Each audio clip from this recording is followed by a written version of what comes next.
नमस्कार साथियों, आप सभी लोगों का बहुत बहुत स्वागत है। साथियों, आज की कक्षा में हम लोग सेट संख्या 59 के हिंदी के 40 महत्वपूर्ण प्रश्नों की व्याख्या देखने वाले हैं। चलिए हम लोग बिना समय लिए ही मनोयोग के साथ पढ़ते रहिए, पूर्ण तन्मयता से पढ़िए। एक भी दिन की कक्षाएं आप व्यर्थ ना करिए, पूर्णतः एकदम पूर्णता के साथ समर्पण होकर के पढ़ाई को जारी रखिए।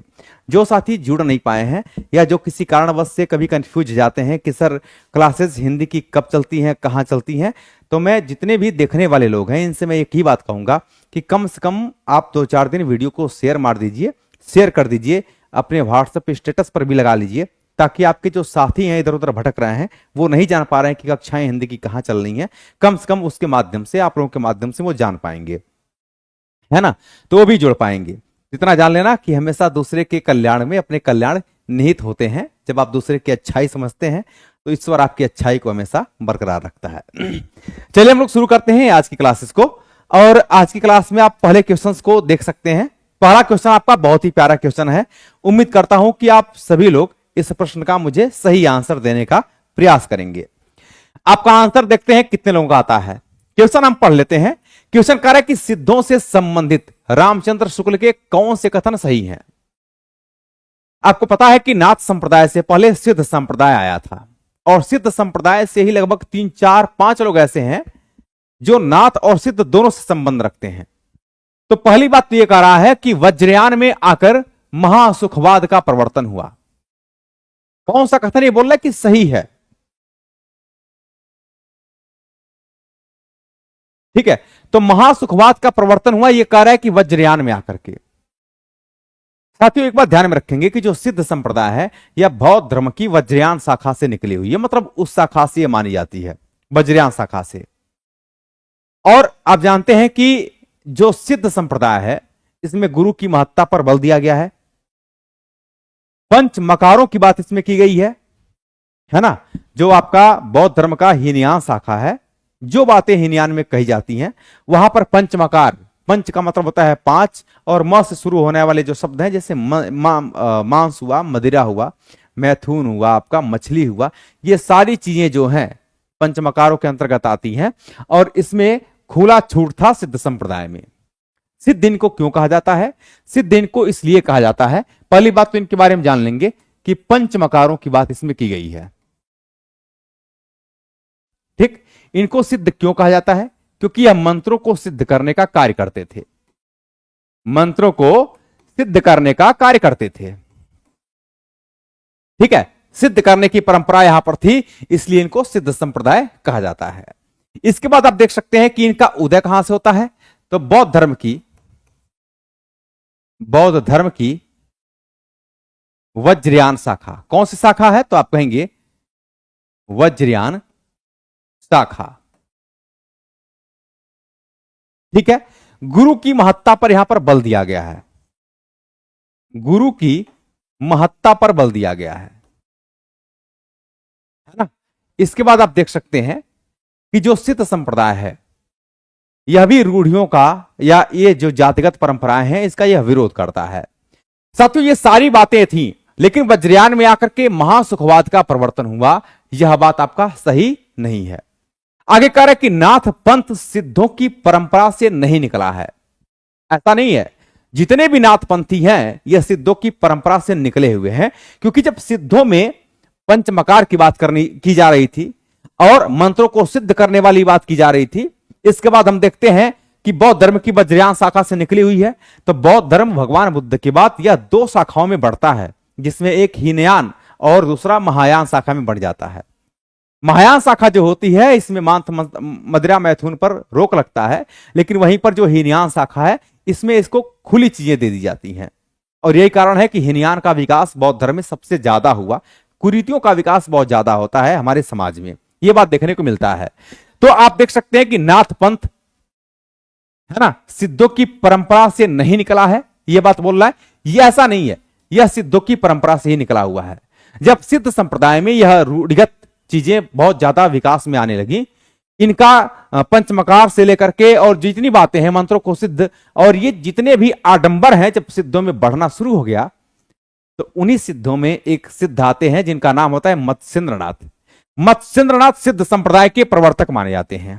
ध्यान में रखेंगे, एक नाम आता है मत्स्येंद्रनाथ। मत्स्येंद्रनाथ जी जो हैं, यह सिद्ध संप्रदाय के प्रवर्तक थे, लेकिन आगे चल करके इन्होंने ही नाथ पंथ की स्थापना किया था।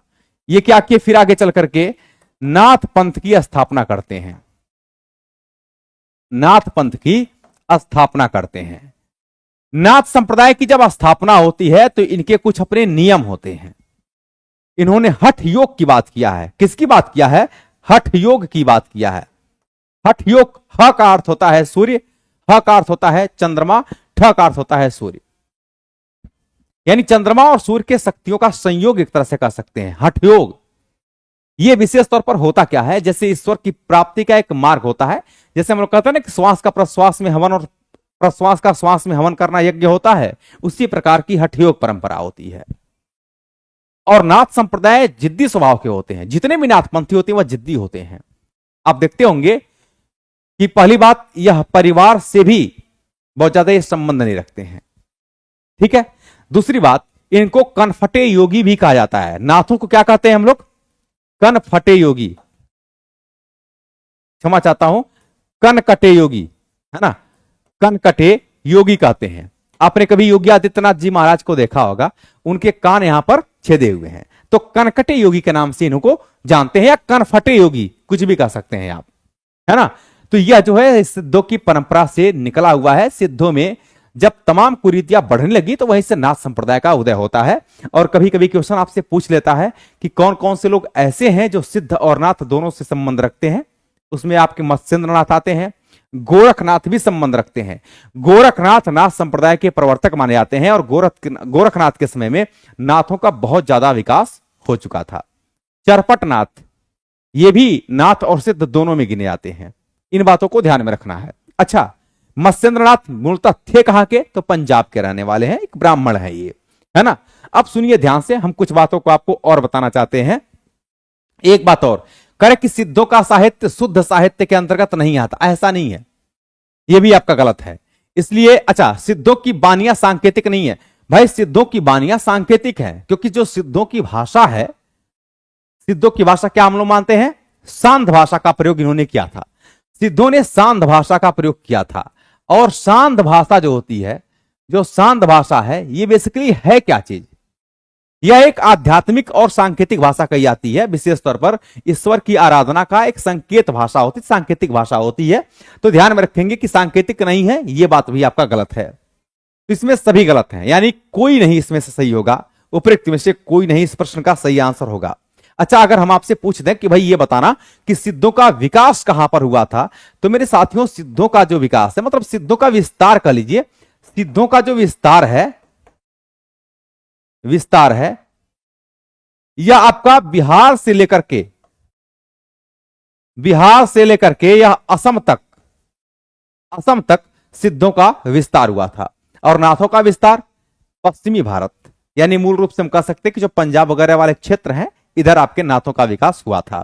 तो इसमें उपयुक्त में से कोई नहीं इस प्रश्न का सही आंसर होगा। और कितने लोगों का इसका आंसर सही आया था? जी नमस्कार सभी लोगों का। कुछ दिनों से आपका क्लास नहीं हो रहा था। ये कौन है? डिंपल सिंह कर रही हैं। ऐसा नहीं है भाई, कभी कभी हम सुबह में ले लिया करते हैं। स्वीटी कुमारी, बहुत सारे साथी यहां पर जुड़े हुए हैं भाई। टाइम चेंज करने के लिए मैंने अथक प्रयास किया, है ना। जब मैं सुबह के टाइम में करता हूं तो बहुत सारे स्टूडेंट ये कहते हैं कि सर सुबह में मत करिए, कल, ठीक है अमन कुमार, कल हो जाएगा आपका, चिंता नहीं करना। तो बहुत सारे साथी कहते हैं कि सर सुबह में मत करिए, फिर कोई कहता है सर 7 बजे मत करिए। तो मुझे ओवरऑल यही देखना पड़ा है कि शाम का जो टाइम है वो प्राइम टाइम है, और इसी टाइम हम अपनी कक्षाओं को लिया करेंगे, और अच्छा भी रहेगा, आप सभी लोग जुड़े रहेंगे। आगे बढ़ते हैं मेरे साथियों अगले क्वेश्चन की तरफ। करे गोस्वामी तुलसीदास जी ने रामचरितमानस की रचना किस उद्देश्य से की थी? आपको कमेंट बॉक्स में इस प्रश्न का सही आंसर बताना है। पहला कार्य कि मोक्ष प्राप्ति के लिए किया था, या लोक रंजन के लिए किया था, या स्वांतः सुखाय के लिए किया था। उपयुक्त में से एक से अधिक और उपयुक्त में से कोई नहीं। आपको बताना है कि इस प्रश्न का सही आंसर क्या आएगा। मेरे साथियों कमेंट बॉक्स में आप लोगों को इस प्रश्न का सही उत्तर बताना है। हाँ प्रिया कृष्ण ये कह रहे हैं कि यही टाइम सर सही है, और मुझे भी ऐसा प्रतीत होता है कि यही टाइम उचित भी रहेगा, है ना। इस प्रश्न का सही आंसर आप लोगों के सी और बी दोनों आना शुरू हो गए हैं। देखिए सी आंसर आ रहा है जिन लोगों का, उनका बिल्कुल सही आंसर है भाई। यह बात सत्य है कि गोस्वामी तुलसीदास जी ने रामचरितमानस की रचना स्वांतः सुखाय के लिए किया है। रामचरितमानस की हम लोग जब बात करते हैं, रामचरितमानस की हम लोग जब बात करते हैं, तो आपको पता है कि चूंकि रामचरितमानस में कुल कांडों की संख्या कितनी है मेरे साथियों, रामचरितमानस में कुल मिलाकर के आपके 7 कांड दिए गए हैं। 7 कांड दिए गए हैं रामचरितमानस में, 7 कांड हैं। यही कारण है भाई 5 कांड से ऊपर का मतलब हुआ कि वह रचना फिर क्या होती है, एक महाकाव्य होता है या एक प्रबंध काव्य के रूप में जाना जाता है। इसीलिए जो रामचरितमानस है यह क्या है, एक महाकाव्य है। यह क्या है साथियों, एक महाकाव्य है। अब देखिए महाकाव्य होने के लिए आपको या तो 8 सर्ग से ऊपर सर्ग हो, मिनिमम 8 सर्ग होने चाहिए तब वो महाकाव्य होता है, और 5 कांड होने चाहिए तब उसकी गणना हम लोग महाकाव्यों में करते हैं। तो यह एक महाकाव्य है। दूसरी बात जान लीजिए, इसकी जो भाषा है इन्होंने अवधी भाषा का प्रयोग किया है। गोस्वामी तुलसीदास ने इसमें अवधी भाषा का प्रयोग किया है। गोस्वामी तुलसीदास ने अपनी रचनाओं को 2 भाषाओं में लिखा है, एक तो अवधी भाषा में लिखा है, दूसरा इन्होंने ब्रज भाषा में भी लिखा है। यानी गीतावली, कवितावली, कृष्ण गीतावली, ये सभी रचनाएं इनकी ब्रजभाषा में हैं। लेकिन रामचरितमानस, पार्वती मंगल, जानकी मंगल, ये सारी रचनाएं इनकी अवधी भाषा में देखने को मिलता है। रामचरितमानस के में किन छंदों का प्रयोग किया है इन्होंने, तो आप कहेंगे कि दोहा, दोहा और चौपाई छंदों का इन्होंने प्रयोग किया है, और चौपाई छंदों का इन्होंने प्रयोग किया है। तो दोहा और चौपाई छंदों का प्रयोग इन्होंने रामचरितमानस की रचनाओं में किया है। इसमें कुल मिलाकर के 7 कांड हैं, जिसमें हम कांडों को लिख देते हैं क्योंकि कांड आपके पूछ लिए जाते हैं। पहला है इनका बालकांड। भाई बालक जन्म लेता है यानी बालकांड। बालक जन्म कहां लेता है, यानी भगवान राम, प्रभु राम कहां पर जन्म लेते हैं, अयोध्या में। तो दूसरा कांड हुआ आपका अयोध्या कांड। अच्छा, अयोध्या में जन्म ले लिए। आपको पता है कि राज सिंहासन को लेकर के संघर्ष भी होता है, जिसके कारण से यहां पर ये वन को चले जाते हैं पिता के आदेश पर। तो वन का अर्थ होता है अरण्य, माने वन होता है, अरण्य कांड। वहां पर जाते हैं तो राक्षस लोग इनको रहने नहीं देते हैं, जिसमें कि एक राक्षस का सबसे पहले वध करते हैं, जिनका नाम है किष्किंधा कांड।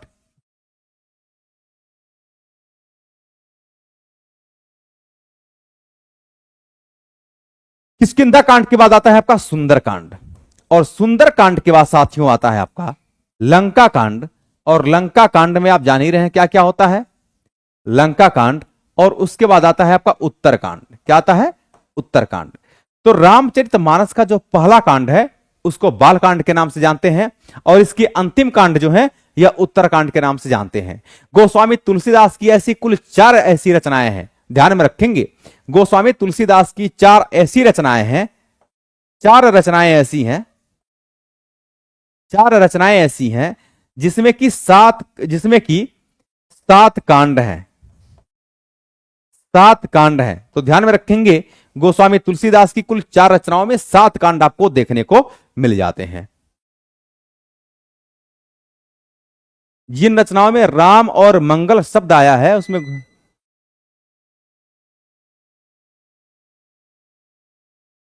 चलिए इतनी बात क्लियर है।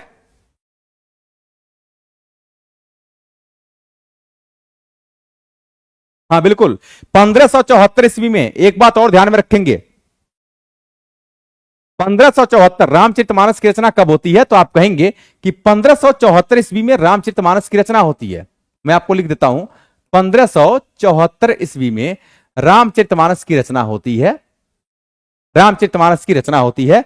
और एक बात और ध्यान में रखेंगे कि इसके लिखने में 2 वर्ष 7 माह और कुल मिलाकर के 26 दिन का समय लगता है।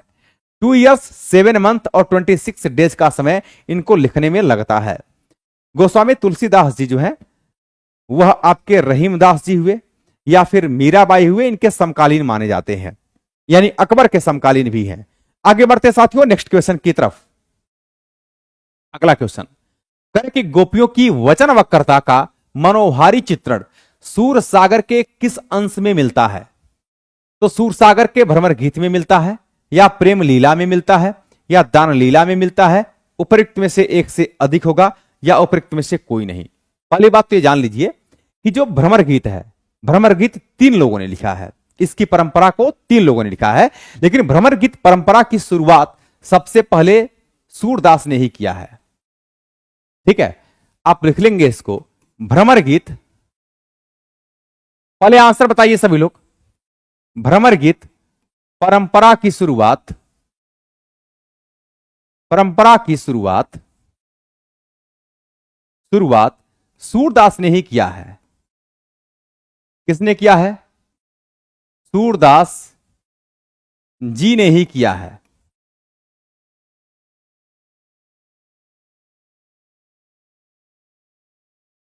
ठीक है, तो भ्रमर गीत परंपरा की शुरुआत सूरदास जी ने ही किया है, यह बात आप हमेशा जान लीजिए। अच्छा, भ्रमर गीत जो है साथियों, यह ब्रज भाषा में लिखा हुआ है। किस भाषा में लिखा हुआ है? तो भ्रमर गीत आपका ब्रज भाषा में लिखा हुआ है, ब्रज भाषा में लिखा हुआ है। अच्छा, भ्रमर गीत में किनके संवादों का वर्णन किया गया है, मतलब किनके वार्तालाप हैं, किनके संवाद आपको देखने को मिलते हैं? तो गोपी और उद्धव के संवाद का वर्णन इसमें देखने को मिल जाता है। किनके किनके? आप कहेंगे गोपियां, यानी गोपी और उद्धव के संवाद आपको देखने को मिलते हैं। उद्धव कौन है? कृष्ण के मित्र हैं। उद्धव के संवाद आपको देखने को मिल जाते हैं। इसमें कुल मिलाकर के 700 पद हैं आपके। ठीक है, भ्रमर गीत में कुल मिलाकर कितने पद हैं? तो 700 पद आपको देखने को मिल जाते हैं। और हिंदी में भ्रमर गीत परंपरा की शुरुआत सूरदास ने ही किया है, यानी सूरदास से माना जाता है। तो गोपियों की वचन वक्रता का मनोहारी चित्रण सूरसागर के किस अंश में देखने को मिलता है? यह मिलता है आपके भ्रमर गीत में। आपके आंसर बिल्कुल सही आ रहे हैं। हाँ, गोपी और उद्धव के संवाद देखने को मिल जाते हैं। श्वेता कुमारी, विजय सिंह, और ये कौन है? निहारिका जी हैं, विजय सिंह, बहुत सारे साथी, अमरेंद्र कुमार जुड़े हुए हैं, राजीव जी जुड़े हुए हैं, अमन जी जुड़े हुए हैं, विनीता, अमित, रूबी और पप्पू यादव, नितेश, बहुत सारे साथी यहां पर जुड़े हुए हैं। और उम्मीद करता हूं कि आप लोगों की पढ़ाई बहुत मन से चल रही होगी। एक भी दिन की कक्षाएं आप कभी भी लेट मत करिए, इतना जान लीजिए। हाँ बिल्कुल, बहुत बढ़िया।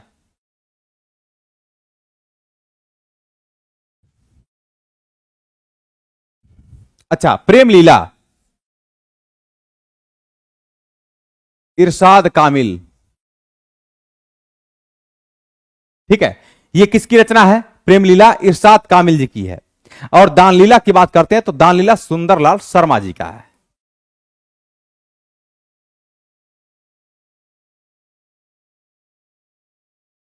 ठीक है, आगे बढ़ते हैं साथियों नेक्स्ट क्वेश्चन की तरफ। और अगले प्रश्न का उत्तर आप लोगों को सही से बताना है।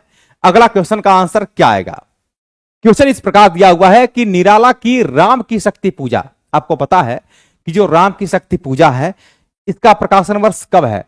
राम की शक्ति पूजा, इसका इन्होंने प्रकाशन किया है 1935 ईस्वी में। ठीक है ना, इसका प्रकाशन इन्होंने किया था 1935 ईस्वी में। और इसके पहले जस्ट आता है 1934 ईस्वी में, जिसका नाम होता है स्मृति सरोज। ये दोनों रचनाएं किसकी हैं? तो आप कहेंगे सूर्यकांत त्रिपाठी निराला जी की है। करेक्ट, किससे प्रेरित होकर के लिखी गई है? ये गीतांजलि से, या कृतिवास रामायण से, या रामचरितमानस से? आपको बताना है सही आंसर इसका क्या होगा। जो राम की शक्ति पूजा है वह किससे प्रेरित होकर के यह रचना लिखी गई है? कमेंट बॉक्स में सभी लोगों के सही आंसर आने चाहिए। बहुत बढ़िया आंसर है। तो कृतिवास रामायण, कृतिवास ओझा की कृति है। किसकी है? कृतिवास रामायण। आप कहेंगे कृतिवास ओझा की कृति ये मानी जाती है। ठीक है, तो विकल्प संख्या जो बी है वो आपके सही उत्तर हो जाएंगे। आगे बढ़ते हैं नेक्स्ट क्वेश्चन की तरफ। अगला क्वेश्चन है कि कहां जाऊं हर दिशा में, मृत्यु से भी बहुत आगे की अपरिमित दूरियां हैं। कविता की ये पंक्तियां कुंवर नारायण की किस रचना से ली गई हैं? पहला कार्य कि चक्रव्यूह से है, दूसरा कार्य अपने सामने से है, तीसरा कार्य आत्मजयी से है, उपयुक्त में से एक से अधिक, या उपयुक्त में से कोई नहीं। आपको बताना है इस प्रश्न का सही उत्तर क्या होगा। कमेंट बॉक्स में सभी साथी इस प्रश्न का मुझे सही आंसर बताएंगे। पूजा शाह के उत्तर भी आ रहे हैं। सभी लोगों के सही आंसर आने चाहिए। आंसर आपके सी आना शुरू हो गए हैं और सी वाले आंसर में दिया हुआ है आत्मजयी, बिल्कुल सही आंसर है आपका। कहां जाऊं हर दिशा में मृत्यु से भी बहुत आगे की अपरिमित दूरियां हैं। ये पंक्तियां कुंवर नारायण की है और ये किस रचना से ली गई हैं? आत्मजयी से ली गई हैं। साथियों आगे बढ़ते हैं नेक्स्ट क्वेश्चन की तरफ। निम्नलिखित में से भारतेंदु का कौन सा नाटक प्रबोध चंद्रोदय की प्रतीकात्मक शैली से प्रभावित है? पहला कार्य अंधेर नगरी है, दूसरा कार्य विशस्य विषमौषधम और तीसरा कार्य भारत दुर्दशा। आपको बताना है। अगला आपका ऑप्शन दे रखा है उपरोक्त में से एक से अधिक या उपरोक्त में से कोई नहीं। चलिए कमेंट बॉक्स में सभी साथी इस प्रश्न का मुझे सही आंसर बताने का प्रयास करेंगे। इस प्रश्न का सही उत्तर क्या आएगा? क्वेश्चन नंबर 6 का सही आंसर बताइए क्या आएगा? सभी लोग बताइए इस प्रश्न का सही उत्तर क्या होगा? सी आंसर आने शुरू हो गए हैं। छठवें का सी उत्तर सुशांत कुमार के आ रहे हैं भाई, नीतीश कुमार के। छठे का सी भारत दुर्दशा बिल्कुल सही है। यह भारत की उस समय की स्थिति और परिस्थिति के बारे में इस रचना में इन्होंने बताया है। तो भारत दुर्दशा विकल्प संख्या सी आपके सही उत्तर होंगे। आगे बढ़ते हैं दोस्तों नेक्स्ट क्वेश्चन की तरफ। अगला क्वेश्चन कह रहा है कि प्रकाशन काल की दृष्टि से कौन सा अनुक्रम सही है? पहला कार्य की मां श्यामा स्वप्न, सीता मैया का चौरा और सोना माटी। तो मां श्यामा स्वप्न, ठीक है, तो मां बाद में नहीं आएगा। सीता मैया का चौरा सोना माटी, मां श्यामा स्वप्न नहीं, ये भी गड़बड़ है आपका। श्यामा स्वप्न पहले आना चाहिए था। श्यामा स्वप्न, मां सती मैया का चौरा। जी हां, सी वाले आंसर आपके करेक्ट हो जाएंगे। तो आप प्रकाशन काल की दृष्टि से जो सही अनुक्रम होगा वो विकल्प संख्या सी होगा। पहले नंबर पर आपका श्यामा स्वप्न है, दूसरे स्थान पर आता है मां, इसके बाद आपका प्रकाशन हुआ है सीता मैया का चौरा और सोना माटी का। यानी विकल्प संख्या आपके सी सही उत्तर हो जाएंगे। कितने साथियों के सी आंसर आपके सही आए हुए हैं? नीतीश कुमार बिल्कुल सही आंसर है आपका, बहुत बढ़िया आंसर है भाई। बहुत सारे साथियों विनीता के आंसर सी आ रहे हैं। आगे बढ़ते साथियों नेक्स्ट क्वेश्चन की तरफ। अगला क्वेश्चन, हरिबिंदी किस साहित्यकार की कहानी है? आपको बताना है कमेंट बॉक्स में लिख करके कि हरिबिंदी किस साहित्यकार की कहानी मानी जाती है। विकल्प संख्या ए दे रखा है मैत्रेयी पुष्पा की है, विकल्प संख्या बी में दे रखा है उषा प्रियंवदा की है, विकल्प संख्या सी में दे रखा है मृदुला गर्ग की है, डी वाले आंसर में दे रखा है उपरोक्त में से एक से अधिक और ई वाले आंसर में दे रखा है उपरोक्त में से कोई नहीं। आपको बताना है इस प्रश्न का सही उत्तर क्या होगा। हरिबिंदी किस साहित्यकार की कहानी है? चलिए कमेंट बॉक्स में आंसर 8वें के सी आने शुरू हो गए हैं और 8वें का सी आंसर कर रहा है मृदुला गर्ग। मृदुला गर्ग की ये कहानी है, बिल्कुल सही आंसर है भाई। बहुत सारे साथियों के उत्तर बिल्कुल सही आ रहे हैं। चंचल कुमारी और वंदना जी हैं, हरशंकर कुमार हैं, बहुत सारे साथियों के उत्तर बिल्कुल सही आ रहे हैं। क्वेश्चन नंबर 8 का C option will be right answer, तो सी वाले आंसर आपके बिल्कुल सही उत्तर हो जाएंगे। आगे बढ़ते हैं प्यारे साथियों अगले क्वेश्चन की तरफ। अगला क्वेश्चन है कि असंगत विकल्प चुनिए। करे देव और बिहारी, पद्म सिंह शर्मा। बिहारी और देव, देखिए दोनों रचनाएं उल्टा है आपका। एक दिया हुआ है बिहारी और देव और दूसरा दिया हुआ है देव और बिहारी, ठीक है। तो जो देव और बिहारी रचना है ये बिहारी देव, आप ऐसे कर लीजिए कि देव बिहारी, क्षमा चाहता हूं मैं, कृष्णदेव बिहारी यानी आपका कृष्णदेव मिश्र की रचना मानी जाती है। उनका नाम क्या है पूरा? कृष्णदेव मिश्र, यानी कृष्ण बिहारी मिश्र की रचना यह है। तो कृष्ण बिहारी मिश्र, इसका आंसर लिख लीजिए। नाम बड़ा टेढ़ा है यार, कृष्ण बिहारी मिश्र। कृष्ण बिहारी मिश्र की रचना है, ना कि पद्म सिंह शर्मा की है। बिहारी और देव, यह लाला भगवान दीन की रचना है, यह तो सही है आपका।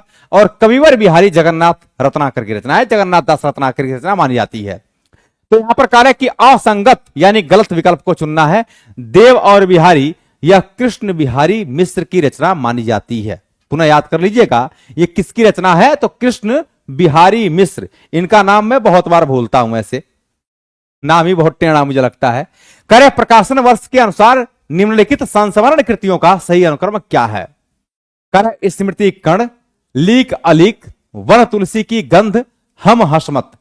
अगला कार्य है हम हसमत, स्मृति कण, लीक अलीक, वन तुलसी की गंध। आगे कार्य है वन तुलसी की गंध, लीक अलीक, स्मृति कण, हम हसमत। और आगे कार्य है उपरोक्त में से एक से अधिक, ये तो कभी नहीं हो सकता, उपरोक्त में से कोई नहीं। आपको सही आंसर बताना है। क्वेश्चन नंबर हम बात कर रहे हैं 10 का। क्वेश्चन नंबर 10 का सही उत्तर क्या होगा? आप लोग कमेंट बॉक्स में एक बार सभी साथी इस प्रश्न का मुझे सही उत्तर देने का कष्ट करें। सभी लोग बताएंगे क्वेश्चन नंबर 10 का सही उत्तर क्या आएगा। 10वें का ई उत्तर कैसे भाई? एक बार 10वें का ई कैसे आ रहा है?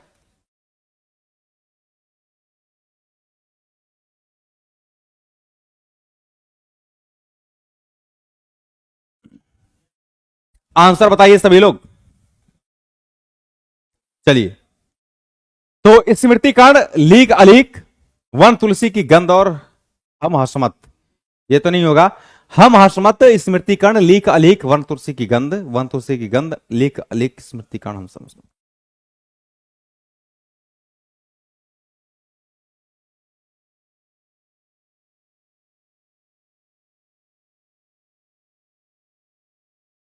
देखिए, इस प्रश्न का जो वन तुलसी की गंध लीक अलीक नहीं, इस प्रश्न का सही उत्तर हो जाएगा विकल्प संख्या ई, उपयुक्त में से कोई नहीं। क्रम आपके सही नहीं है, इसलिए आपका विकल्प संख्या ई उत्तर सही हो जाएगा। आगे बढ़ते हैं, और आगे बढ़ने से पहले आप एक छोटी सी बात देख सकते हैं साथियों। जो टेस्ट है हमारा, न्यू टेस्ट है आपका हिंदी का, 61 से लेकर के 80 तक आपको प्रश्न देखने को मिलेंगे। इसमें एक टेस्ट में ये क्या दे रखा है?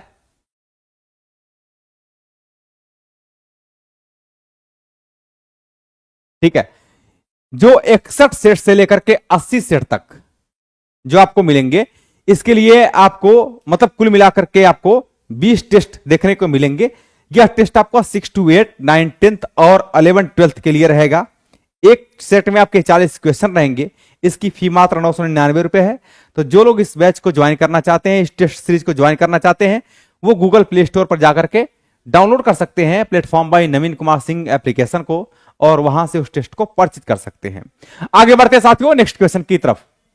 हिमाद्री तुंग श्रृंग से प्रबुद्ध शुद्ध भारती, स्वयं प्रभा समुज्ज्वला स्वतंत्रता पुकारती। आपको बता रहा है कि इन पंक्तियों में काव्य का कौन सा गुण मौजूद है। कमेंट बॉक्स में, यह रिपीटेड क्वेश्चन है, मैं एक बार नहीं इसको कई बार बता रखा हूं। आपको बताना है इस प्रश्न का सही उत्तर क्या होगा। हिमाद्री तुंग श्रृंग से प्रबुद्ध शुद्ध भारती, स्वयं प्रभा क्षमा चाहता हूं, स्वयं प्रभा समुज्ज्वला स्वतंत्रता पुकारती। ये जो काव्य पंक्तियां हैं, इस पंक्तियों में काव्य के कौन से गुण मौजूद हैं? कमेंट बॉक्स में सभी लोग इस प्रश्न का मुझे उत्तर बताएं। सभी लोग इस प्रश्न का उत्तर बताएंगे।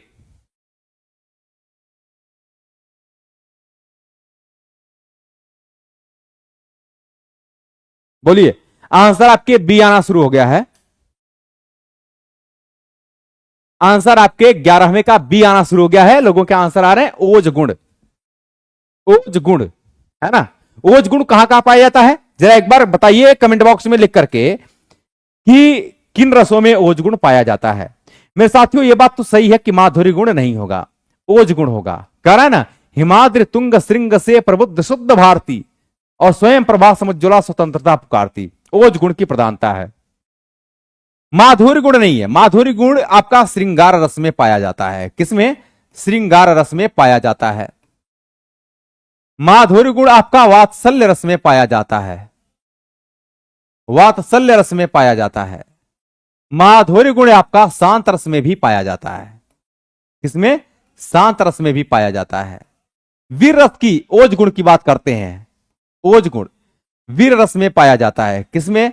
तो वीर रस में पाया जाता है।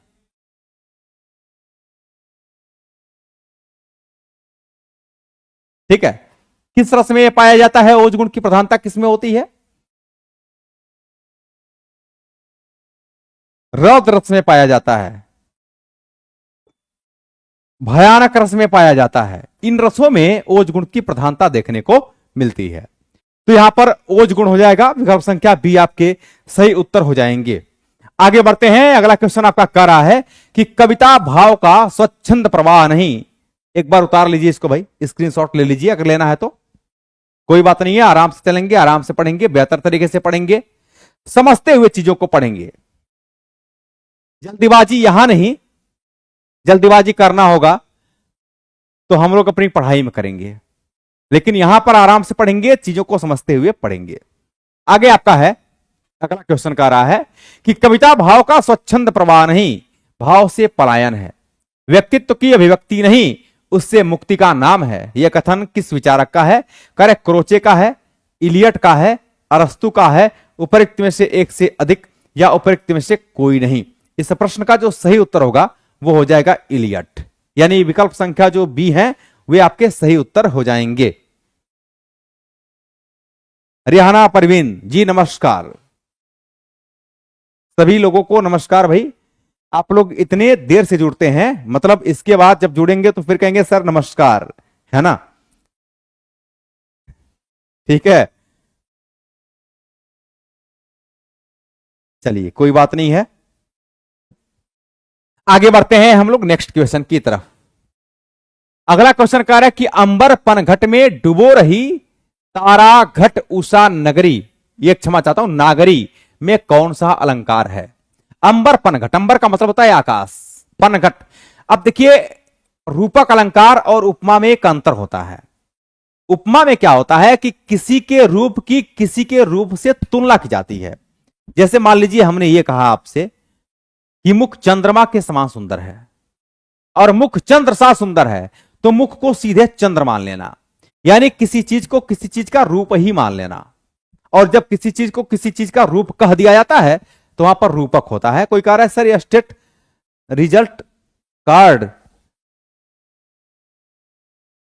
ये देखिए आ गया, लवली गुप्ता के एक कमेंट आया हुआ है, शॉर्ट में पढ़ाएं सर, है ना?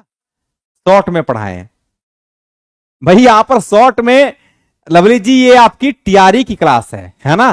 तो ये क्लासेस जो है आपका ये वनडे की क्लास नहीं है, इसलिए आपको मैं पहले ही बता दूं कि ये जो क्लासेज हैं, जो कक्षाएं हैं, वो टीआरई 4.0 को टारगेट करते हुए हम लोग पढ़ रहे हैं। तो ये शिक्षक भर्ती के लिए इसमें डिटेल जानना पड़ेगा। क्लर्कल ग्रेड की रहता तो हम लोग ऑप्शन को मारते हुए आगे बढ़ जाते। कर अंबर पनघट में डुबो रही तारा घट उषा नागरी में कौन सा अलंकार है?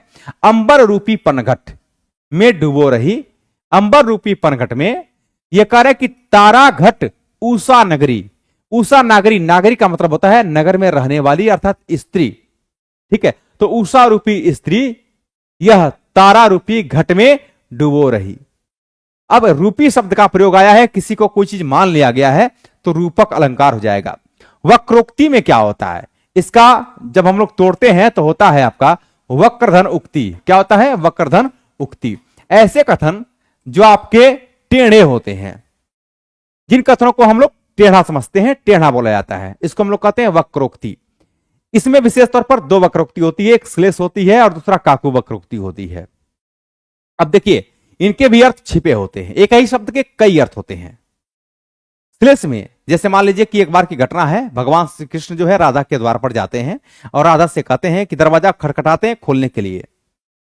तो राधा पूछती है आप हैं कौन, को तुम हो, इत आए कहां? तो कहते हैं कि घनश्याम है। कहते हैं घनश्याम है तो कितहु बरसो। वो कहते हैं कि घनश्याम है, यानी घन के समान जो श्याम है, जो काले हैं, अर्थात भगवान श्री कृष्ण अपनी बात करते हैं। लेकिन वो कहती हैं कि घनश्याम हो तो कितहु बरसो, अर्थात अगर काले बादल है तो कहीं जाकर के बारिश करिए, है ना? तो जब सुनने वाला किसी के अर्थ को गलत तरीके से निकाल करके पेश करता है तो वहां पर श्लेष वक्रोक्ति मानी जाती है। इसके दो अर्थ होते हैं। और श्लेष अलंकार जब एक ही शब्द में कई अर्थ चिपके हुए होते हैं, श्लेष का अर्थ होता है चिपका हुआ। जैसे हम जब कहते हैं कि चरण धरत चिंता करत चितवत चारहु ओर, सुबरन को खोजत फिरत कवि व्यभिचारी और चोर। तो सुबरन को तीन लोग खोजते हैं, कवि व्यभिचारी और चोर। जैसे हम कहते हैं ना कि रहीमन पानी राखिए बिन पानी सब सून, पानी गए न उबरे मोती मानुस चून। यानी मोती मानुस और चून के संदर्भ में पानी के अलग अलग अर्थ होते हैं। तो यहां पर श्लेष अलंकार होता है। आगे बढ़ते साथियों नेक्स्ट क्वेश्चन की तरफ। कनक कनकते सौगुनी आपको बताना नहीं है, यहां पर अयमक अलंकार है, बहुत ज्यादा इसकी चर्चा नहीं करेंगे। रूपक और अनुप्रास के बारे में आप जान ही रहे हैं। अगले क्वेश्चन की तरफ हम लोग आते हैं और अगले क्वेश्चन का आंसर आपको सही सही बताना है। इसका सही आंसर क्या होगा? कर हिंदुस्तान की एकता के लिए हिंदी भाषा जितना काम देगी उससे बहुत अधिक काम देवनागरी लिपि दे सकती है। किन महापुरुष का मत है? पहली बात, देवनागरी लिपि का विकास कहां हुआ है? गुजरात राज्य में हुआ है। यह बात भी, यह क्वेश्चन भी आपके एग्जाम में पूछा गया है। गुरुदेव ये कौन है जी? चलिए आंसर बताइए सभी लोग। तो ये किसका मत है, किस महापुरुष का मत है भाई? ये है जेम्स प्रिंसेप का है, या जॉन एफ फ्लिट का है, या आचार्य विनोबा भावे का है। इन्होंने कहा है कि भाई हिंदुस्तान की एकता के लिए हिंदी भाषा जितना काम देगी उससे बहुत अधिक काम देवनागरी लिपि दे सकती है। ये किस महापुरुष का कथन है? सही आंसर बताना है। इसका सही आंसर क्या होगा? बिल्कुल, बहुत बढ़िया, बहुत बढ़िया भाई, सही आंसर इसका बताइए। तो 15 नंबर का आपका सी आंसर आचार्य विनोबा भावे आपका आंसर आ गया। भूदान आंदोलन के यह प्रणेता माने जाते हैं, प्रवर्तक हैं। कह रहा कि राजस्थानी वर्ग की मालवी बोली का क्षेत्र नहीं है। यह कह रहा है रतलाम होगा, देवास है, या उज्जैन है। उपयुक्त में से एक से अधिक होगा या उपयुक्त में से कोई नहीं। आपको बताना है क्वेश्चन नंबर 16 का सही उत्तर क्या होगा। कमेंट बॉक्स में एक बार सभी लोग इस प्रश्न का उत्तर बताएं मुझे। सभी लोग इस प्रश्न का मुझे आंसर बताएंगे। क्वेश्चन नंबर 16 का सही उत्तर क्या आएगा?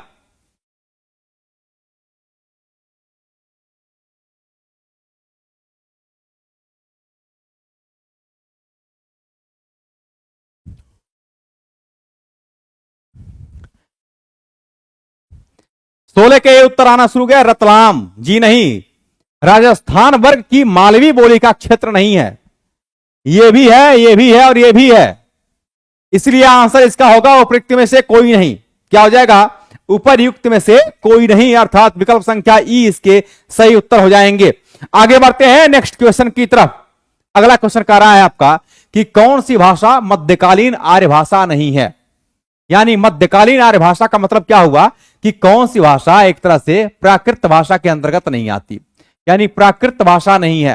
पहला है अपभ्रंश, पाली। आप जब देखते हैं तो संस्कृत से पाली निकला हुआ है, पाली से प्राकृत, अपभ्रंश अवहट्ट होती हुई प्रारंभिक और प्राचीन हिंदी और आधुनिक हिंदी के अंतर्गत ये बोलियां अपने विकास क्रम में होती हैं। यहां पर कह रहा है कि कौन सी मध्यकालीन आर्य भाषा नहीं है। अपभ्रंश हुआ, या फिर अगला कह रहा है पाली हुआ, या संस्कृत हुआ। साथियों जो संस्कृत है यह मध्यकालीन आर्य भाषा नहीं मानी जाती है। मध्यकालीन के अंतर्गत अपभ्रंश है आपका, जैसे पाली दिया हुआ है, प्राकृत भाषा है, ये सब आती हैं। कौन सी? प्राकृत भाषा है, ये सब मध्यकालीन आर्य भाषा के अंतर्गत आती हैं। तो यहां पर कौन सा नहीं है? संस्कृत आपका मध्यकालीन आर्य भाषा नहीं है, बल्कि प्राचीन आर्य भाषा मानी जाती है। आगे बढ़ते हैं हम लोग अगले प्रश्न की तरफ, और विकल्प संख्या आपके बताना है कि क्वेश्चन नंबर 18 का विकल्प संख्या क्या होगा। अभी मैंने थोड़ी देर पहले बताया था इस प्रश्न को। क्वेश्चन ये कह रहा है कि देवनागरी लिपि का सर्वप्रथम प्रयोग किस राज्य में माना जाता है, और आपको बताना है कमेंट बॉक्स में लिख करके कि देवनागरी लिपि का सबसे पहले प्रयोग किस राज्य में माना जाता है। सभी लोग उत्तर बताइए इसका।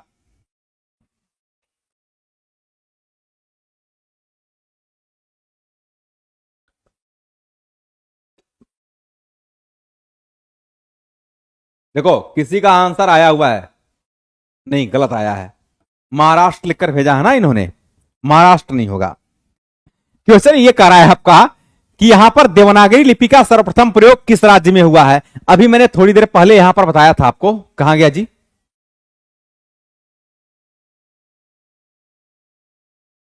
क्वेश्चन कहां गया?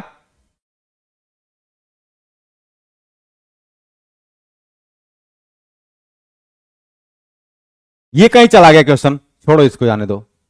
अभी मैंने थोड़ी देर पहले आपको बताया था कि जो देवनागरी लिपि है इसका विकास कहां पर हुआ है? इसका विकास हुआ है गुजरात राज्य में। कहां पर? गुजरात में। ये कहां पर हुआ है इसका विकास? गुजरात में हुआ है। तो विकल्प संख्या सी आपके सही उत्तर हो जाएंगे। आगे बढ़ते हैं नेक्स्ट क्वेश्चन की तरफ। आपको कमेंट बॉक्स में लिख करके बताना है कि ओष्ठ ध्वनि कौन सी नहीं है। कौन सी ऐसी ध्वनि है जो ओष्ठ ध्वनि नहीं है? कोई बात नहीं है, गलती से लग गया महाराष्ट्र तो कोई बात नहीं है, मुझे पता था कि आपको यह बात पता है। आपको बताना है ओष्ठ ध्वनि कौन सी नहीं है। साथियों जब ओष्ठ ध्वनि की बात करते हैं, ओष्ठ ध्वनि की बात करते हैं तो ध्यान में रखेंगे स्वरों में स्वर और व्यंजन की हम बात कर लेते हैं। जब हम लोग स्वर और व्यंजन की बात करते हैं तो स्वर में उ और उ ये ओष्ठ ध्वनि के अंतर्गत मानी जाती हैं। जब हम लोग व्यंजनों की बात करते हैं तो हम कहते हैं प, फ, ब, भ, म, यानी जितने भी प वर्ग होते हैं यह ओष्ठ ध्वनियों में आते हैं। प, फ, ब, भ और म ये ओष्ठ ध्वनि होती हैं। आपको कह रहा है कि कौन सा ओष्ठ ध्वनि नहीं है? च में होगा, प में होगा या भ में होगा। तो प फ ब भ म ओष्ठ ध्वनि है, लेकिन च आपके ओष्ठ ध्वनि नहीं होता है। चूंकि हम लोग जब हिंदी वर्णमाला की बात करते हैं तो हिंदी वर्णमाला में जो मूल व्यंजनों की संख्या है वो 33 होती है। जब हम लोग इसमें अड़ और अढ़ को जोड़ देते हैं, किसको किसको, आप कहेंगे अड़ और अढ़ को जोड़ देते हैं, यह उत्क्षिप्त व्यंजन माने जाते हैं, तो इनकी कुल मिलाकर संख्या आपकी 35 हो जाती है। इसमें आपके 5 वर्ग होते हैं। क वर्ग, क वर्ग, क वर्ग के अंतर्गत जैसे क ख ग घ सब आता है, क ख ग घ अंग। जब हम लोग बात करते हैं दूसरा होता है च वर्ग, च वर्ग के अंतर्गत आता है आपका च छ ज झ य। इसके बाद आता है ट वर्ग, और ट वर्ग के अंतर्गत होता है ट ठ ड ढ ड़। इसके बाद आता है आपका त वर्ग, त वर्ग के अंतर्गत आता है त थ द ध न, त थ द ध न। इसके बाद होता है प वर्ग, इसके अंतर्गत होता है आपका प फ ब भ म। आप देख पा रहे होंगे कि जब क वर्ग की बात करते हैं तो इसका उच्चारण स्थान कंठ से होता है। कहां से होता है? कंठ से। च वर्ग की बात करते हैं तो इसका उच्चारण स्थान तालु से होता है। ट वर्ग की बात करते हैं तो इसका उच्चारण स्थान मूर्धा से होता है। त वर्ग की बात करते हैं इसका उच्चारण स्थान दंत से होता है। हम प वर्ग की बात करते हैं तो ओठ से इसका उच्चारण स्थान होता है। इसीलिए इसको कंठ, तालव्य, मूर्धन्य, दंत्य और ओष्ठ वर्ण के नाम से जानते हैं। यह बात आप जान चुके होंगे। हाँ, प वर्ग जो होता है या एक ओष्ठ ध्वनि होती है। तो प फ ब भ म ये दोनों होती है हमारी ओष्ठ ध्वनियां। कैसी ध्वनियां होती हैं? ओष्ठ ध्वनि मानी जाती है। आगे बढ़ते हैं दोस्तों नेक्स्ट क्वेश्चन की तरफ। अगला क्वेश्चन आप बढ़ने से पहले देख सकते हैं कि बीपीएससी शिक्षक भर्ती 4.0 के लिए जो हम लोग वॉरियर्स बैच यहां पर देख सकते हैं, यह लैंग्वेज पेपर के लिए है। लैंग्वेज पेपर का अर्थ यह हुआ कि आपके जो क्वेश्चंस, आपके 30 क्वेश्चन आते हैं, इस 30 क्वेश्चन में आपका 22 क्वेश्चन का रोल केवल और केवल हिंदी का होता है। ये जो आपका कॉमन पेपर है 30 क्वेश्चन, ये 6 to 8 हुआ, 9 to 10 हुआ, 11 12 सबके लिए उपयुक्त है। तो जो लोग इस बैच को ज्वाइन करना चाहते हैं वो लोग गूगल प्ले स्टोर पर जाकर के आप डाउनलोड करेंगे प्लेटफॉर्म बाय नवीन कुमार सिंह एप्लीकेशन, और वहां से आप इस बैच को मात्र 99 रुपए में खरीद सकते हैं। आगे बढ़ते साथियों नेक्स्ट क्वेश्चन की तरफ। अगला क्वेश्चन आप देख सकते हैं कि कृदंत शब्द यानी कृत प्रत्यय का उदाहरण क्या है। बेसिकली अगर कृत प्रत्ययों में, धातुओं में जो प्रत्यय जोड़े जाते हैं वे कृत प्रत्यय कहलाते हैं, और कृत प्रत्यय से बने हुए जो शब्द होते हैं इनको हम लोग कृदंत कहते हैं। क्या कहते हैं? कृदंत कहते हैं। तो आपको बताना है इसका सही उदाहरण क्या होगा। धनवान। अच्छा, धनवान क्या ये शब्द शुद्ध है आपका? आप कहेंगे जी नहीं। आप समझेंगे कि धनवान में आपके न पर हलंत लगेगा, गुणवान में हलंत लगेगा। इसी प्रकार से एक शब्द आता है, मैं कुछ शब्दों को लिख देता हूं, ध्यान में रखेंगे। जैसे धनवान की बात किया हमने भगवान की बात किया, पूछा जा सकता है एग्जाम में। हमने गुणवान की बात किया, ठीक है। हमने धन्यवाद की बात किया, धन्यवाद, ध्यान में रखेंगे यह प्रश्न आपका एग्जाम में पूछा गया है। धन्यवाद, तो धन्यवाद में द पर भी हलंत का प्रयोग किया जाता है। यह कह रहा है कि जो कृत प्रत्यय का उदाहरण कौन सा है? यह कह रहा है धनवान। तो धन जो होता है यह एक संज्ञा होता है भाई, है ना, द्रव्यवाचक संज्ञा होता है। खिलाड़ी, नीलिमा, जो खिलाड़ी होता है साथियों यह खेल शब्द से बना हुआ है, और जो खेल होता है वह क्रिया होता है। तो क्रिया से जो बने हुए शब्द होते हैं इनको हम लोग क्या कहते हैं? इनको हम लोग कृदंत प्रत्यय के नाम से जानते हैं। इसलिए जो विकल्प संख्या बी है वे आपके सही उत्तर हो जाएंगे। क्लास को करने में अगर मजा आता है तो मुझे लगता है कि पढ़ने वाले को और पढ़ाने वाले को दोनों को मजा आता है ना। जैसे आप हैं, जब आपको पढ़ने में इंटरेस्ट आता है तो यकीन मानना कि मुझे पढ़ाने में बहुत मजा आता है। और कभी कभी ऐसा भी होता है कि अगर मुझे पढ़ाने में मजा नहीं आ रहा तो आपको पढ़ने में मजा नहीं आएगा। इसलिए कहते हैं ना कि मैच को अगर खेलने वाला अच्छी तरह खेलता है तो फिर देखने वाले को उतना ही मजा, उतना ही इंटरेस्ट आता है। और नहीं तो पता लगा कि एक वाला जो है, मतलब एक पक्ष आपका कमजोर पड़ गया, गेंदबाजी अगर लूज हुई, बैटिंग खूब एक पक्ष से जबरदस्त हो गई, तो फिर खेल का मजा किरकिरा हो जाता है, फिर वो मजा नहीं आता है। इसलिए मन से पढ़ते हैं तो मुझे भी पढ़ाने में बहुत ही मजा आता है। आगे बढ़ते हैं साथियों और नेक्स्ट क्वेश्चन की तरफ। आपको बताना है इस प्रश्न का सही उत्तर क्या होगा। करें निम्न विकल्पों में से उस विकल्प का चयन कीजिए जो द्रव्यवाचक संज्ञा का सही विकल्प है। आपको बताना है कि द्रव्यवाचक संज्ञा का सही विकल्प कौन सा है। पहला कार्य है परिवार, फूल, है ना, दाल। आपको बताना है इसमें सही उत्तर क्या होगा। द्रव्यवाचक संज्ञा का सही विकल्प कौन सा होगा, कमेंट बॉक्स में आप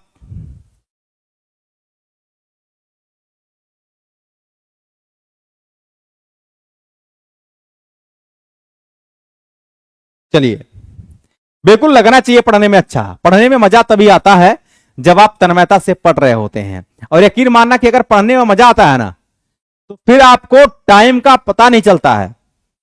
या उसी प्रकार की बात होती है, किसी भी कार्य को करने में अगर आपको मजा आता है तो फिर यकीन मानना कि यहां पर टाइम का पता बिल्कुल नहीं चलता है। आप किसी से वार्तालाप कर रहे हो, सपोज कर लीजिए कि आपका पुराना मित्र है और मिल गया, 2 घंटे 3 घंटे भाई साहब कैसे कट जाएंगे आपको पता नहीं चलता है।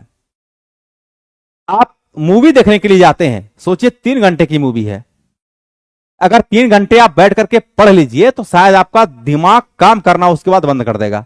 लेकिन 3 घंटे की मूवी आपको लगता है कि समय कम पड़ गया, 2-4 और घंटे रहते तो मजा और भी होता है ना। चलिए आगे बढ़ते हैं हम लोग और देखते हैं कि निम्न विकल्पों में से उस विकल्प का चयन कीजिए जो द्रव्यवाचक संज्ञा का सही विकल्प है। पहला कार्य है कि परिवार, अगला कार्य है फूल, दाल।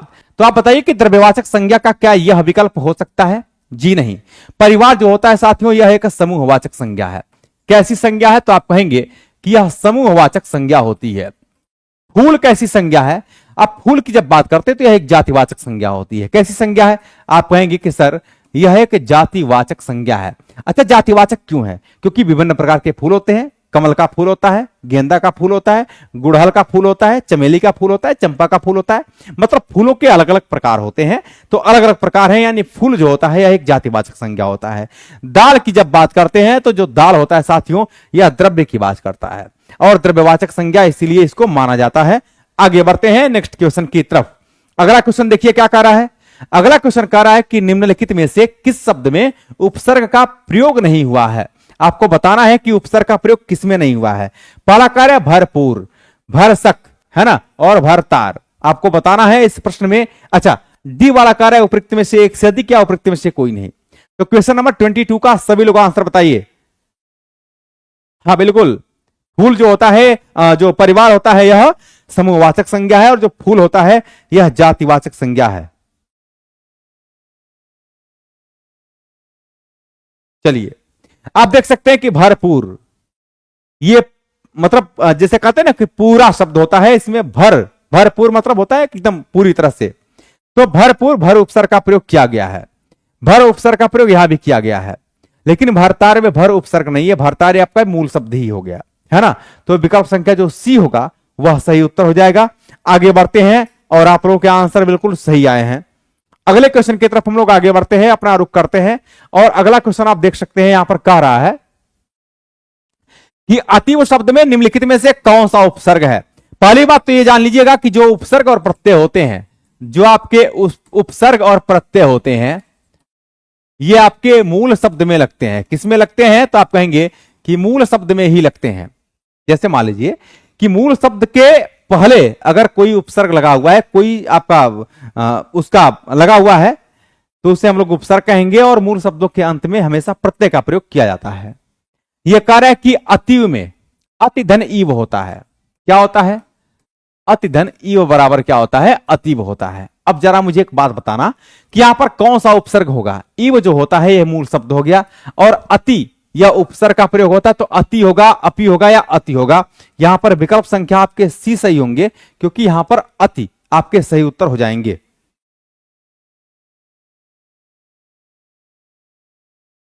कैसे समझ पाएंगे उपसर्ग नहीं है? आपको मूल शब्द जानना पड़ेगा भाई, है ना। मूल शब्द आपको जानना पड़ेगा। आगे कह रहा है कि निम्नलिखित में से वर्तनी की दृष्टि से शुद्ध शब्द का चयन कीजिए। पहला कार्य है पूजनीय, दूसरा कार्य है उज्जवल, तीसरा कार्य है कि परिपार्श्विक, चौथा कार्य है उपयुक्त में से एक से अधिक या उपयुक्त में से कोई नहीं। कमेंट बॉक्स में मैं ये देखना चाहता हूं कि कितने ऐसे महापुरुष हैं, कितने भी ऐसे महापुरुष हैं जो ये बता सकते हैं कि कौन सा वाक्य, कौन सा शब्द यहां पर शुद्ध है। कमेंट बॉक्स में सभी लोग इस प्रश्न का मुझे सही सही उत्तर बताएं, और जो लोग सही उत्तर नहीं बताएंगे उनका मैं नाम जरूर लूंगा। जो सही उत्तर बताएंगे, इस बार उल्टा मैंने कर दिया है, जो लोग सही उत्तर बताएंगे उनका नाम नहीं लिया जाएगा और जो लोग गलत उत्तर बताएंगे उनका नाम लिया जाएगा। तो बहुत प्रेम से हम नाम लेने जा रहे हैं। 24 नंबर का उत्तर आना शुरू हो गया है, किसी का डी उत्तर आ रहा है। ये कौन है? सुभाष जी हैं। यानी एक से अधिक। आपके शुद्ध शब्द कौन से हैं? एक से अधिक ये कह रहे हैं। बहुत बढ़िया, सुभाष पासवान के उत्तर डी आ रहा है। पिंकी कुमारी के 24 का बी उत्तर आ रहा है, ये कह रही है कि उज्जवल होगा, है ना। दो लोगों का मैंने नाम ले लिया। आगे बताइए, आगे आप लोग फटाफट बताइए कि किनके उत्तर बिल्कुल सही आ रहे हैं। भागना नहीं है छोड़ करके क्लास को, अंत तक क्लास में बरकरार रखना है अपने आप को और बेहतर तरीके से पढ़ना है। युद्ध के मैदान में युद्ध को छोड़ करके भागा नहीं जाता है और अगर भागेंगे तो फिर कायर ही कहलाएंगे। ऐसे लोग क्या कहलाते हैं? कायर कहलाते हैं। यानी आप युद्ध से हट करके भागने का प्रयास कर रहे हैं। संजय कापरी, इनके उत्तर आ रहे हैं बी, उज्जवल। मेरे साथियों, ये बताना मुझे कि जो पूजनीय शब्द होता है, देखिए एक बात ध्यान में रखेंगे, शब्द या तो पूज्य होता है, क्या होता है? या तो पूज्य होता है या तो पूजनीय होता है। मैंने एक दिन और बताया था, ये शब्द जैसे कहते हैं ना कि भाई यह स्थान जो है यह पूज्य योग्य है, यह व्यक्ति पूज्य योग्य है या यह व्यक्ति पूजनीय है, लेकिन पूज्यनीय शब्द नहीं होता है, पूजनीय होता है। तो या तो ये वाले होते हैं या तो ये वाले होते हैं, ये दोनों आपके सही हैं, लेकिन पूजनीय शब्द नहीं होता है, ये गलत है। उज्जवल, उज्जवल का जब संधि विच्छेद करते हैं तो होता है उतयोग ज्वल। मैं बार बार बता चुका हूं, उतयोग ज्वल होता है, न कि उतयोग जवल होता है। और त के बाद जब कभी भी ज आता है तो त का परिवर्तन भी ज में हो जाता है। यहां पर शब्द बनता है आपका उ आधा ज और ये आधा ज और वल, ये तो आपका पड़ा हुआ है ना, तो शब्द आपका बन गया उज्जवल। ये भी गलत, ये भी गलत। और परिपार्श्विक आपके विकल्प संख्या जो सी है वे सही उत्तर हो जाएंगे।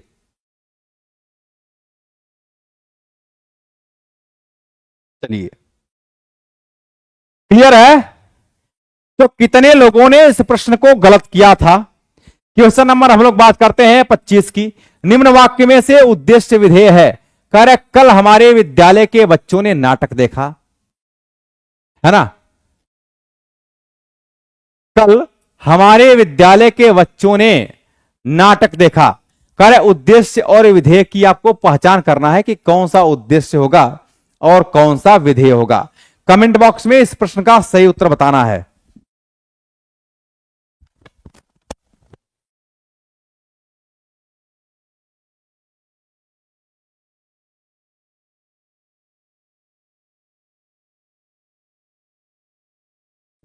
आंसर बताइए। करेक्ट, कल हमारे विद्यालय के बच्चों ने नाटक देखा। देखिए,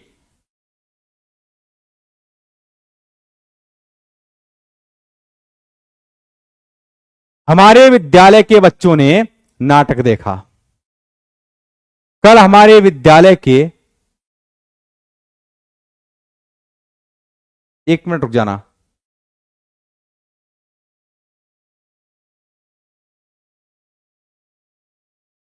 ये क्या करा भाई, ये तो समझ में नहीं आ रहा है। कल हमारे विद्यालय के बच्चों ने, यह हमारा उद्देश्य हो गया और नाटक देखा या विधेय हो गया, सीधी सी बात है। तो हमारे विद्यालय के बच्चों ने नाटक देखा, या यहां पर कह रहा है कि कल हमारे विद्यालय के, नहीं ये भी गलत है आपका। कल हमारे विद्यालय के बच्चों ने नाटक देखा, यह भी गलत है। यह बात मुझे समझ में नहीं आ रही है। एक काम करिए, आप ऐसे सीधा लिख लीजिए कि यहां पर देखिए, छोड़िए इनको, आप ऑप्शन मिला लीजिएगा, मैं आपको उद्देश्य और विधेय बता देता हूं। सब्जेक्ट के बाद, यानी कल हमारे विद्यालय के बच्चों ने, यह हमारा उद्देश्य हो गया, और नाटक देखा यह हमारा विधेय होता है। जिसके बारे में कहा जाता है वह उद्देश्य होता है, और उद्देश्य के बारे में जो कुछ भी कहा जाता है यह विधेय होता है। तो इस प्रश्न का सही आंसर क्या होगा वो लगा लीजिएगा अपने अनुसार से, क्या पूछ रहा है क्या नहीं पूछ रहा है ना। लेकिन ध्यान में रखेंगे कि कल हमारे विद्यालय के बच्चों ने, यह आपका उद्देश्य हो गया। क्या हुआ? उद्देश्य हो गया, और बचा हुआ जो पार्ट होगा यह हमारा विधेय हो जाएगा। ठीक है, चलिए आगे बढ़ते हैं नेक्स्ट क्वेश्चन की तरफ। अगला क्वेश्चन आपका कह रहा है कि ये उन्नत मना शब्द का सही अर्थ क्या है। उन्नत मना, मन माने होता है आपके मन, भाव, अच्छे भाव एवं विचारों से युक्त, सामान्य भाव एवं विचारों से युक्त। उन्नत मना यह कह रहा है कि उच्च भाव एवं विचारों से युक्त। उन्नत का मतलब क्या होता है, उच्च होता है या फिर क्या होता है? तो ध्यान में रखेंगे, उन्नत का मतलब होता है उच्च भाव, यानी उच्च भाव एवं विचारों से जो युक्त होता है उसको कहते हैं उन्नत मना। यानी विकल्प संख्या आपके सी सही उत्तर हो जाएंगे। जी हां दोस्तों, बिल्कुल सही आंसर है आपका। चलिए आगे बढ़ते हैं हम लोग नेक्स्ट क्वेश्चन की तरफ। अगला क्वेश्चन कह रहा है कि गतानुगतिक शब्द का सही अर्थ क्या होगा। करे प्राचीन आदर्श के अनुसार चलने वाला, पीछे चलने वाला, या गत को नहीं मानने वाला। आपको बताना है क्वेश्चन नंबर 27 का सही उत्तर क्या होगा। कमेंट बॉक्स में एक बार सभी साथी इस प्रश्न का मुझे उत्तर बताएंगे कि क्वेश्चन नंबर जो 27 है इस प्रश्न का सही आंसर क्या आएगा। देखता हूं कितने लोगों के आंसर बिल्कुल सही आते हैं। जी हां, बताना है आपको किस प्रश्न का सही उत्तर क्या होगा। 27 के सी आंसर,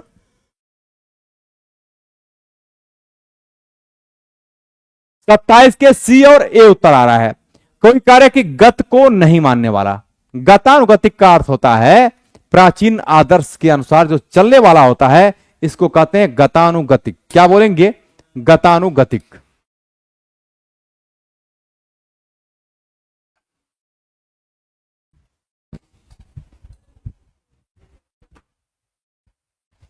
आगे बढ़े हम लोग, अगले क्वेश्चन की तरफ आगे बढ़ते हैं और कह रहे हैं निम्नलिखित में से किस मुहावरे का अर्थ अत्यंत प्रसन्न होना नहीं है।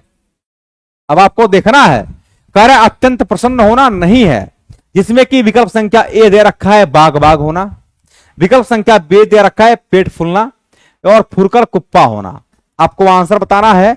उपरोक्त में से एक से अधिक भी दिया हुआ है और उपरोक्त में से कोई नहीं दिया हुआ है। तो किन विकल्प, किस मुहावरे का अर्थ अत्यंत प्रसन्न होना नहीं होता है। कमेंट बॉक्स में एक बार सभी लोग इस प्रश्न का मुझे सही से उत्तर बताएंगे कि इस प्रश्न का सही उत्तर क्या आएगा।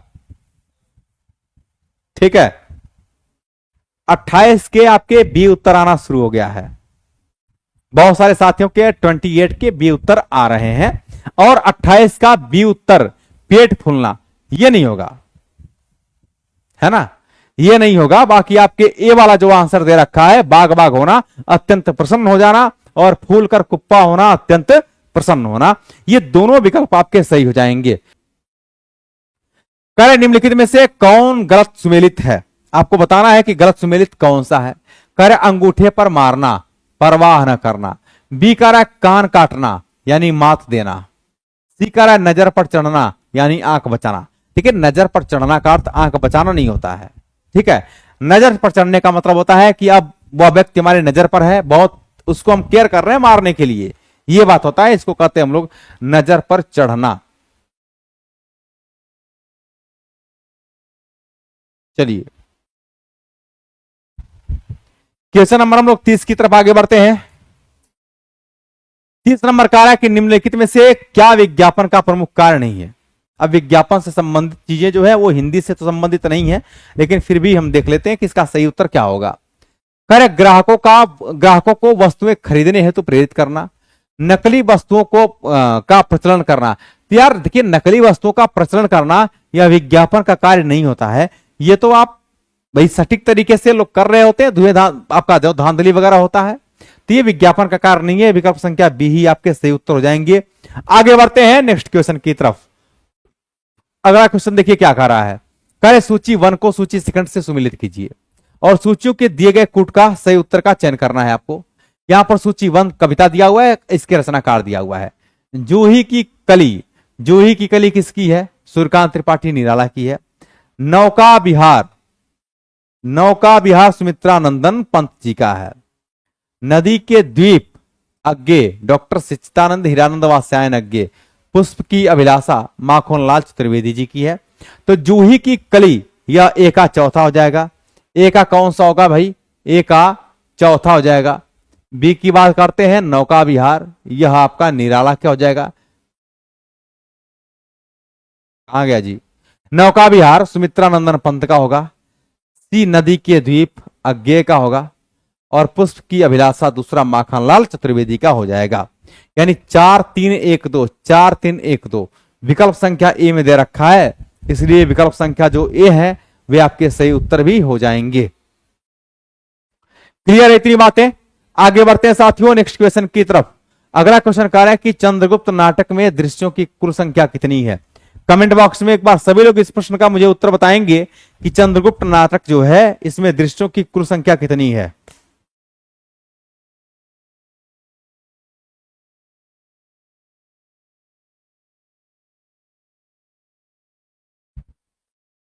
उत्तर बताइए भाई, इसका सही आंसर क्या होगा। कह रहे कि चंद्रगुप्त नाटक में दृश्यों की कुल संख्या कितनी है, इसका सही उत्तर हो जाएगा 44। आगे बढ़ते हैं नेक्स्ट क्वेश्चन की तरफ। अच्छा, चंद्रगुप्त नाटक है किसका? कह रहे कि गैंग ग्रीन कहानी के लेखक कौन है? निर्मल वर्मा है, कमलेश्वर है, या ज्ञान रंजन है, या उपयुक्त में से एक से अधिक, उपयुक्त में से कोई नहीं। आपको बताना है कि क्वेश्चन नंबर हम लोग 33 का कर रहे हैं। क्वेश्चन नंबर 33 के सही उत्तर क्या होंगे। एक बार जितने लोग देख रहे हैं वीडियो को सभी लोग उत्तर बताएं इसको कि इस प्रश्न का सही उत्तर क्या होगा। क्वेश्चन नंबर 33 का सही आंसर क्या आएगा?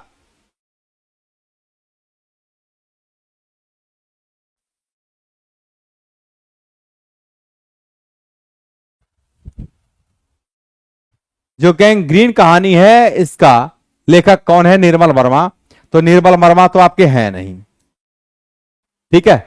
इसके बाद कमलेश्वर ये भी नहीं है, ज्ञान रंजन ये भी नहीं है भाई, तीनों नहीं है। आपको बताना है कि जो गैंग्रीन कहानी है इसके लेखक कौन माने जाते हैं, लेकिन इस प्रश्न का आंसर लगाएंगे उपयुक्त में से कोई नहीं। यानी विकल्प संख्या जो ई है वह आपके सही उत्तर भी हो जाएंगे। आगे बढ़ते हैं हम लोग अगले क्वेश्चन की तरफ। क्वेश्चन नंबर 34 ये कह रहा है आपका कि मैथिली शरण गुप्त को राष्ट्रकवि की उपाधि किसने दिया था।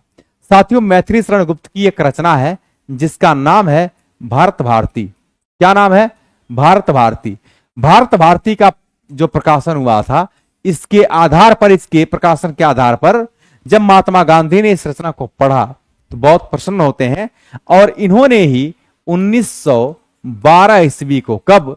1912 ईस्वी को जो है इन्होंने राष्ट्रकवि की उपाधि इन्होंने प्रदान किया था। तो राष्ट्रकवि मैथिली शरण गुप्त को किसने कहा है? सूर्यकांत आपका मैथिली शरण गुप्त जी ने जो है कि कहा है। आगे बढ़ते हैं। तो क्षमा चाहता हूं, महात्मा गांधी जी ने कहा है ना। अगला क्वेश्चन कह रहा है अ आ के बाद, समझ लीजिए अ और आ के बाद, देखिए अ और आ के बाद दो बातें हैं, या तो ई और ऊ आते हैं। अगर अ और आ के बाद, मैं इसकी चर्चा थोड़ी सी कर देता हूं। अगर साथियों अ और आ के बाद कभी भी ई और ई तथा ऊ है ना, ऊ और री आता है, तो ये जो नियम होता है यह आपका गुण संधि का नियम होता है। किसका होता है? आप कहेंगे कि सर गुण संधि का नियम हो जाएगा।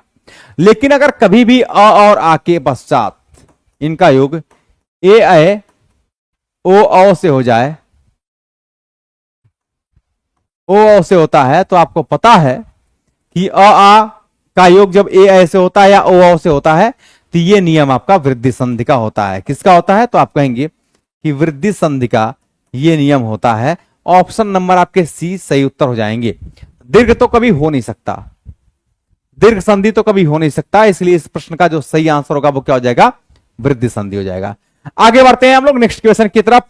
और अगला क्वेश्चन नहीं है, अगला हमारा पैसेज है और आपको पैसेज को पढ़ करके ये बताना होगा कि प्रश्न का सही उत्तर क्या होगा।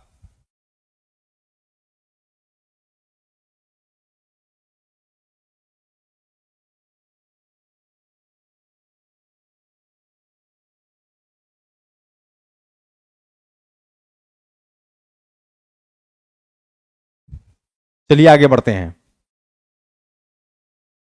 करे महान और उदार आदर्शों से चालित हुआ था। ठीक है। तत्व चिंतकों और साहित्य मनीषियों के मन में इस आदर्श का रूप बहुत ही उदार था, पर व्यवहार में मनुष्य की उदारता केवल एक ही राष्ट्र के मनुष्यों की मुक्ति तक सीमित होकर रह गई।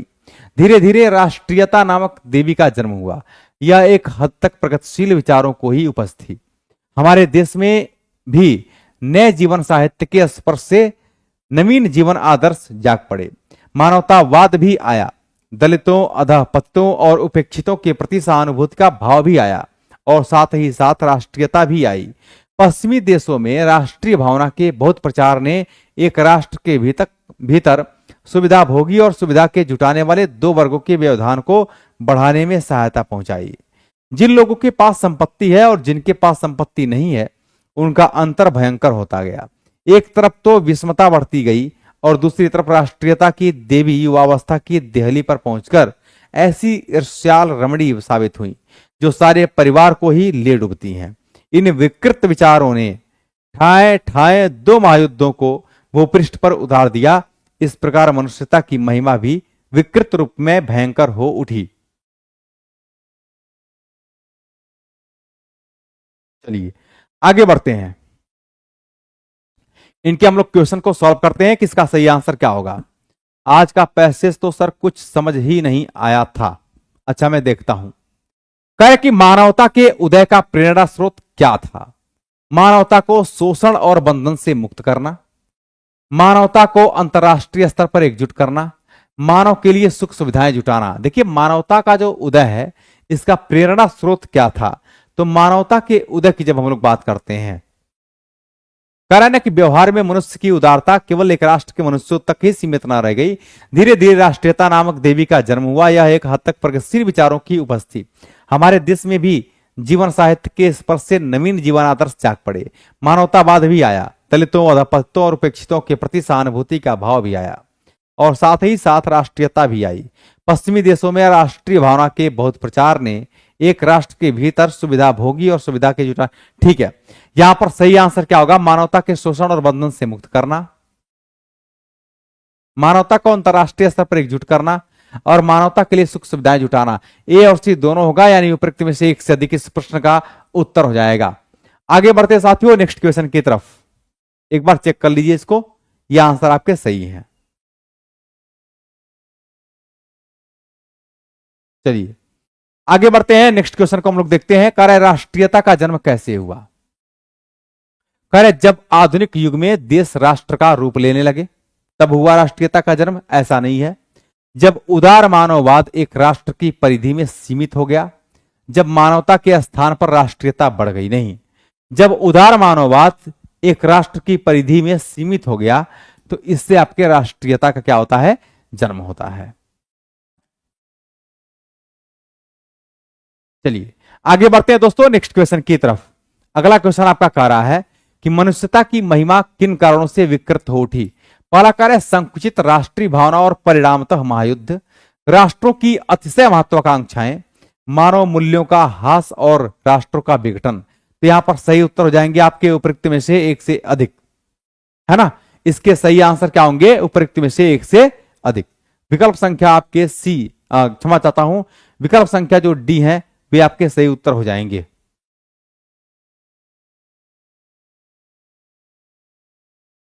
चलिए आगे बढ़ते साथियों नेक्स्ट क्वेश्चन की तरफ।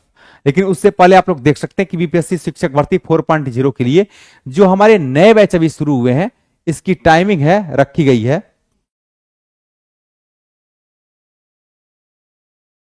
5 PM से, है ना। जो साथी इस बैच को ज्वाइन करना चाहते हैं वो लोग इस बैच को ज्वाइन कर सकते हैं। शाम के 7 बजे, शाम के 5 बजे से यह जो कक्षाएं हैं वो पटना में मुसल्लापुर हाट में चलाई जाती, आपका भिगनापाड़ी सेंटर पर चलता है ना। और जो लोग ऑनलाइन लेना चाहते हैं वो लोग गूगल प्ले स्टोर से जाकर के डाउनलोड कर सकते हैं प्लेटफॉर्म बाय नवीन कुमार सिंह एप्लीकेशन, और वहां से इस बैच को वो परचेज कर सकते हैं। साथियों आगे बढ़ते हैं नेक्स्ट क्वेश्चन की तरफ। अगला क्वेश्चन देखिए क्या कह रहा है। अगला क्वेश्चन कह रहा है कि संकुचित राष्ट्रीय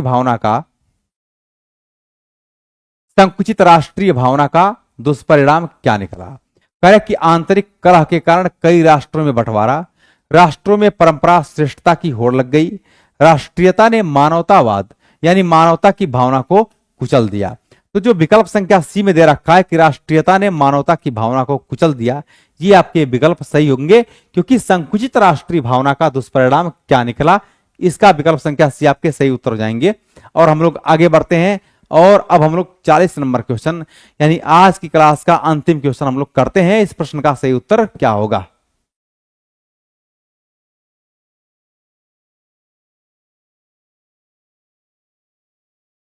ठीक है। दुर्गानंद सावन ये कह रहे हैं सर ऐड के लिए क्लास ले रहे हैं। अच्छा दुर्गानंद जी ये बताइए कि इसके पहले हमने एक भी ऐड लगाया था क्या? ये क्लास हम आपको कराते हैं जो शाम में, इसमें पहली बात तो मैं किसी प्रकार का ऐड नहीं लगाता हूं, लेकिन ऐड लगाना इसलिए जरूरी होता है कि कभी कभी होता क्या है कि कुछ साथी नए बैच की तलाश में रहते हैं ऑनलाइन वाले, या उनके लिए है। दुर्गानंद जी ये आपके लिए नहीं है, कोई बात नहीं है। आपको ये नहीं कहा जा रहा कि आप खरीदिए इस बैच को। मैं बार बार कहता हूं कि जिन लोगों का, बहुत सारे साथी ऐसे हैं कि जिनको सूचना नहीं मिल पाती है, तो इसलिए उनके लिए यह सूचना है कि आप जो है, चूंकि अब 2-4 दिन अगर चलेगा नहीं, तो एक दिन में अगर मान लीजिए उस वीडियो को नहीं देखे हैं तो आप कैसे समझ पाएंगे। तो इसलिए जो ये बैच है आपका 5 बजे से आ रहा है, बार बार ऐड के लिए, ये जो प्रचार के लिए ये ऐड नहीं लगाया जा रहा है ना। वैसे आप लोग क्या क्या ही सोच लेते हैं, है कि नहीं है। अब मान लीजिए कोई आप लोगों की अच्छाई के लिए कोई बैच स्टार्ट होता है, इसीलिए मैं बहुत सारे प्रैक्टिस को यूट्यूब पर नहीं कराता हूं, क्योंकि फिर तमाम बातें और तरह तरह की बातें आप लोग करते रहते हैं, है ना। चलिए आगे बढ़ते हैं। कोई नहीं, हम लोग अपना कार्य करते हैं, बेहतर तरीके से करेंगे। अगला क्वेश्चन आपका कह रहा है कि उपयुक्त गद्यांश का उपयुक्त शीर्षक क्या होगा। कह रहे मानवतावादी राष्ट्रीय भावना, मानवता से राष्ट्रीयता की ओर। थोड़ा सा इस पैसेज को हम लोग अगर पढ़ लें तो मुझे लगता है कि बेहतर होगा। कहां गया जी पैसेज? ये रहा आपका पैसेज, ठीक है। महान और उदार आदर्शों से संचालित हुआ था। तत्व चिंतकों और साहित्य मनुष्यों ने के मन में इस आदर्श का रूप बहुत ही उदार था। व्यवहार में मनुष्य की उदारता केवल एक राष्ट्र के मनुष्यों की मुक्ति तक ही सीमित होकर रह गई। धीरे धीरे राष्ट्रीयता नामक देवी का जन्म होता है।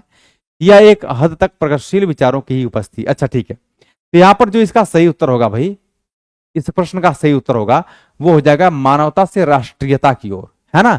इस गद्यांश का शीर्षक होगा मानवता से राष्ट्रीयता की ओर, यानी विकल्प संख्या जो है। चलिए ठीक है, तो साथियों हम लोगों ने देखा कि इस प्रश्न का सही उत्तर क्या होगा, विकल्प संख्या बी, मानवता से राष्ट्रीयता की ओर। तो आज के लिए हम लोग इतना ही रखेंगे साथियों। इसके बाद कल हम लोग फिर मिलेंगे सेट संख्या 60 के साथ। हिंदी के 40 महत्वपूर्ण प्रश्नों की विस्तृत व्याख्या हम लोग डेली 10:15 से देखते हैं। इसी तरह से तन्मयता से पढ़ते रहिए, जितना संभव हो पाता है उतना हम आप लोगों के लिए करते हैं। बेहतर तरीके से पढ़िए, मनोयोग के साथ पढ़िए, है ना। तो आज के लिए इतना ही, बहुत बहुत धन्यवाद, थैंक यू वेरी मच।